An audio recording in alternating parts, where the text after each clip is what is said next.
Welcome back to the deep dive.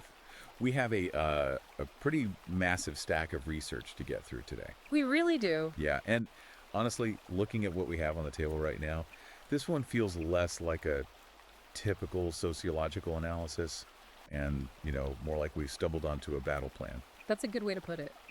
But before we even touch the documents, I do have a quick favor to ask you, the listener.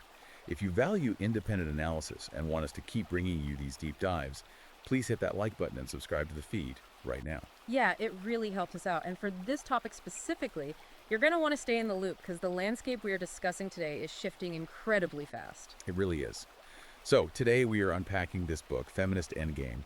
Offending a Woman Will Be Criminalized by Conrad Riker. And let me tell you, I read a lot of books for this show, but this one, it didn't feel like a book. Right. It felt like a declaration of war or maybe a blueprint for survival. Riker is definitely not pulling any punches here. No, he's not. The premise is pretty terrifying, frankly. We are looking at a future where masculinity isn't just discouraged, it's actively, legally criminalized. It's a really heavy claim. But, when you look at the source material Riker has compiled, it's hard to just dismiss it as hyperbole. Yeah. He frames this whole thing as a collection of what he calls battle-tested truths. He's looking at legal patterns, corporate policies, and cultural critiques. And they all point to one central thesis, which is the capture of our major institutions by feminist and Marxist ideologies. We hear that term institutional capture a lot. Yeah. But Riker really drills down into the history of it, right? Like, this isn't just things are changing naturally, it's things were taken. Exactly. And just to be clear for the listener, we are reporting on his analysis impartially here. We aren't taking political sides, just exploring the arguments he lays out. Right, absolutely. We're just looking at the text. And the argument in the text is that the system isn't broken. It's working exactly as it's currently designed to extract resources from men while stripping them of their rights. Riker's mission here is to explain how that capture happened historically, but more importantly, to offer an exit strategy. And we are definitely going to get to that exit strategy because it is fascinating. But first, if you want to get the full picture, and believe me, we can only cover so much in this deep dive, you need to go to Amazon Kindle or Google Play Books right now and buy Feminist End Game. It's a must-read if you want the primary data. Yeah. And while you're at it, follow the author, Conrad Riker, at his Substack. That's conradriker.substack.com. You're going to want to read the source on this one. Absolutely. So our mission for today is to explore what Riker calls the war on men. We're going to look at the demand for emotional compliance in the workplace, the erasure of fathers, the loss of due process, and finally, the rise of what he terms the unchained man.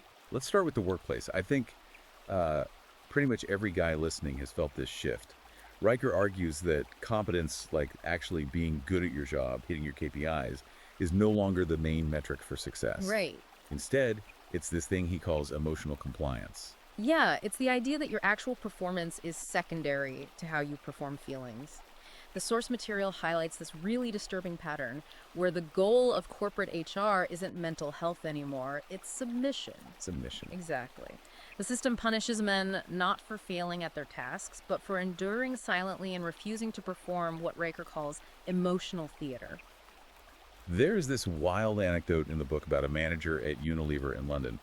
This story really stuck with me. The vulnerability circle? Yes. Yeah. So this guy gets placed on paid leave, not for harassment, not for incompetence. He was put on leave for refusing to join a vulnerability circle where they were expected to share childhood trauma. It's a perfect example of the shift Riker is talking about. The manager declined, citing his privacy. He just wanted to do his job. But in this new framework, maintaining boundaries is treated as a pathology. Wow. He was literally labeled resistant to growth. It's effectively an extraction of privacy. Riker makes the case that the institution now demands access to your interior life as a condition of employment. And it's backed by data, too. Riker cites a 2023 Harvard Business School study that found men who display stoicism in leadership roles are 42% more likely to be reported for a lack of empathy.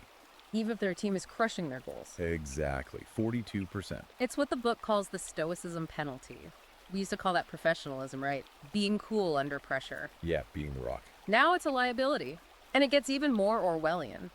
The text mentions a tech firm in Austin that is actually using AI to analyze voice tone in meetings to flag low emotional valence. That is just terrifying. So if you're just a calm, low-key guy getting your work done, the AI flags you as a problem because you don't sound happy enough. That's the claim. They aren't measuring productivity, they're measuring emotional submission. As Riker puts it, the system punishes men for having intense stillness. It wants you to perform vulnerability on command. It's a constant test. Right. If you don't validate the emotional atmosphere the institution wants, you are treated as a hostile element. Speaking of intense stillness, that actually leads us right into the legal nightmare Riker describes. Segment 2, Lawfare. And this is where the book argues that existence itself is becoming a crime for men. The term lawfare is very appropriate here. It's the use of legal systems to inflict punishment. The book details a case in Minneapolis that honestly sounds fake, but Riker shows it's real. A man was sued because his intense stillness at a city council meeting made a woman feel surveilled. He was just sitting there. I mean, think about the implication of that for a second. The implication is that the crime is not an act you commit, but a feeling induced in someone else. Right. Then there's the Portland Ordinance 18902 case. A woman sued her neighbor because he sighed while mowing the lawn. She claimed the sigh conveyed contempt. A sigh. We are criminalizing heavy breathing now. We are criminalizing emotional trespass. That's the exact term Riker uses. If the standard for a crime is how a woman feels about your presence, then due process is totally dead. It becomes entirely subjective. Because you can't prove you didn't sigh with contempt. Exactly. Riker points out that this legal asymmetry is baked into the system now, especially with the changes to Title IX and the She Said standard.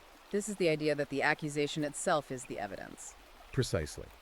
The Dear Colleague letters and administrative changes have created environments, particularly on college campuses and in corporate tribunals, where due process is treated as a patriarchal relic. A relic. Wow. The assumption is guilt, and attempting to defend yourself is considered further aggression. It's guilty until proven innocent, but even if you're somehow innocent, the process itself is the punishment. You lose your reputation, your savings, your time. And nowhere is that clearer than in family court. Riker calls it the man tax. It's straight up financial extraction.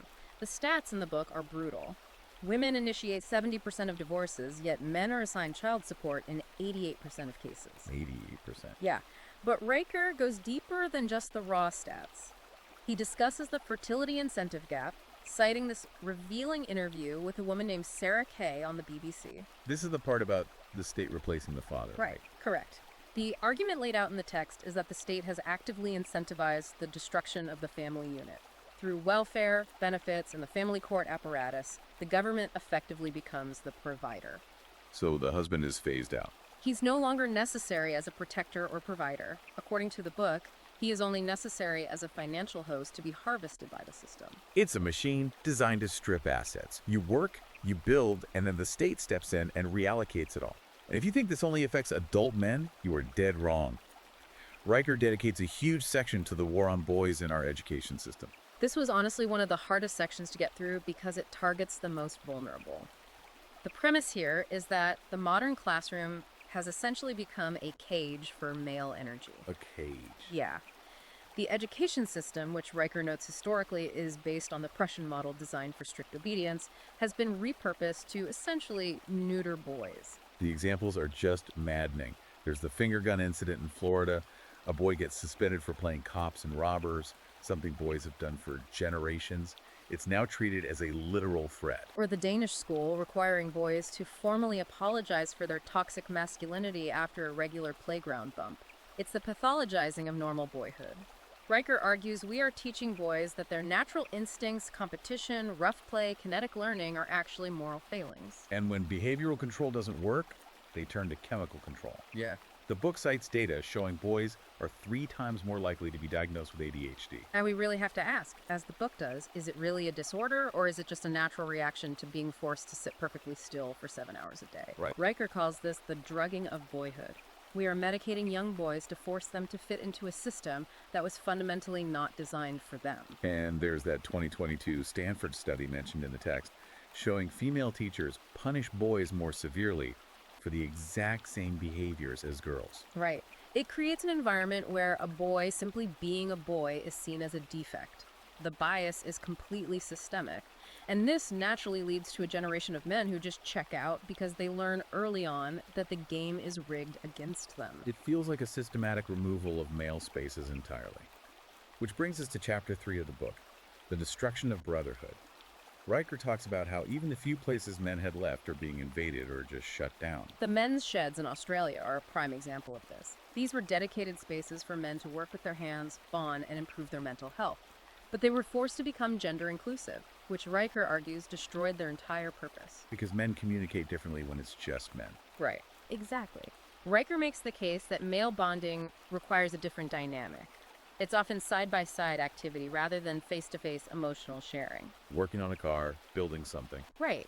When you force inclusivity into those specific spaces, the unique therapeutic value for men evaporates. And the digital purge, too.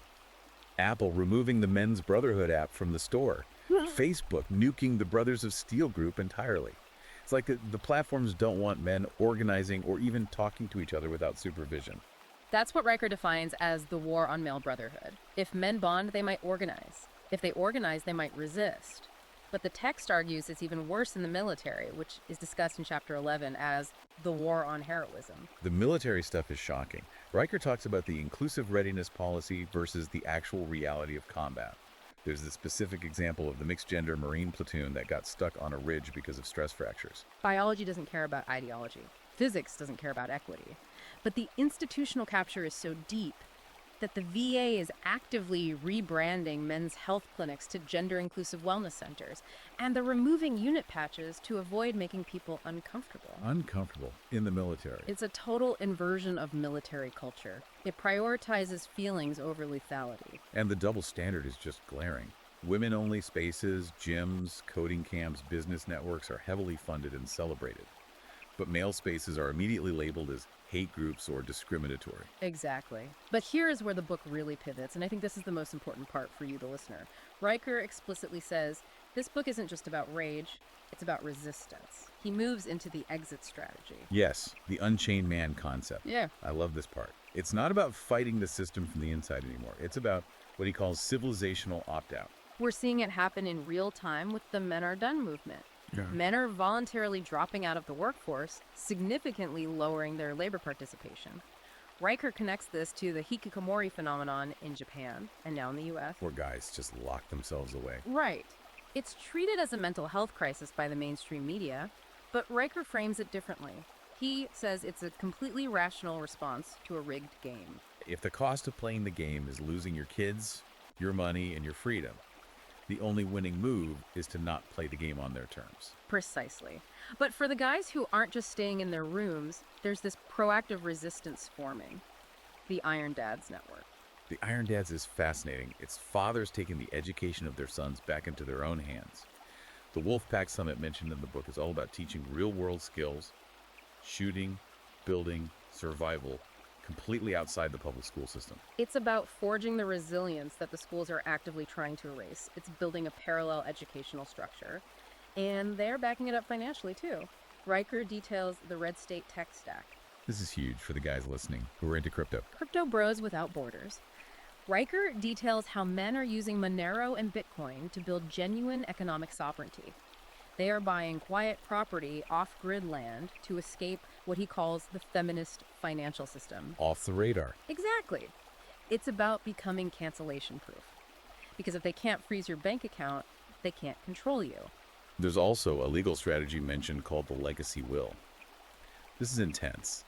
It's about intentionally bypassing probate courts to ensure your assets stay with those who keep the bloodline and the craft alive. It's a very hard-nosed approach. Riker advises men to structure private trusts that sometimes bypass daughters or the state entirely to ensure the family legacy isn't liquidated or seized by family courts later on. Wow. It's about ensuring that what you build actually lasts and serves the people who truly share your values. Okay, let's unpack this. What does all of this mean for you, the listener?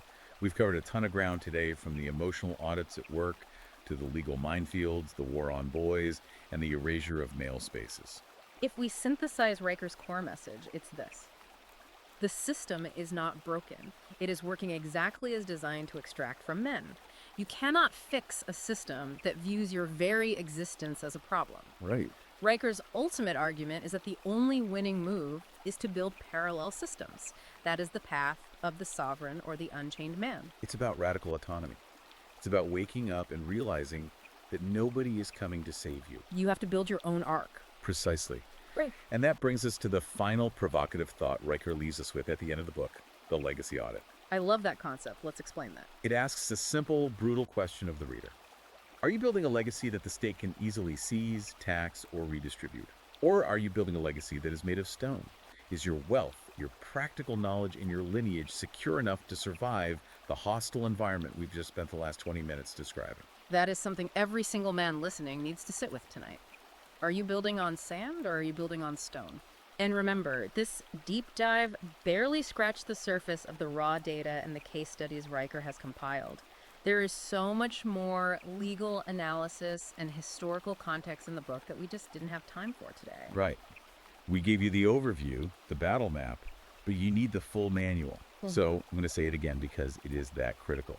Go to Amazon Kindle or Google Play Books immediately and buy Feminist End Game.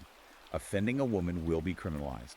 Support the independent analysis and get the data you need to protect yourself. And don't forget to subscribe to the author at conradriker.substack.com. The information he's putting out there is keeping people ahead of the curve. And of course, make sure you like and subscribe to The Deep Dive right here on whatever platform you're listening on.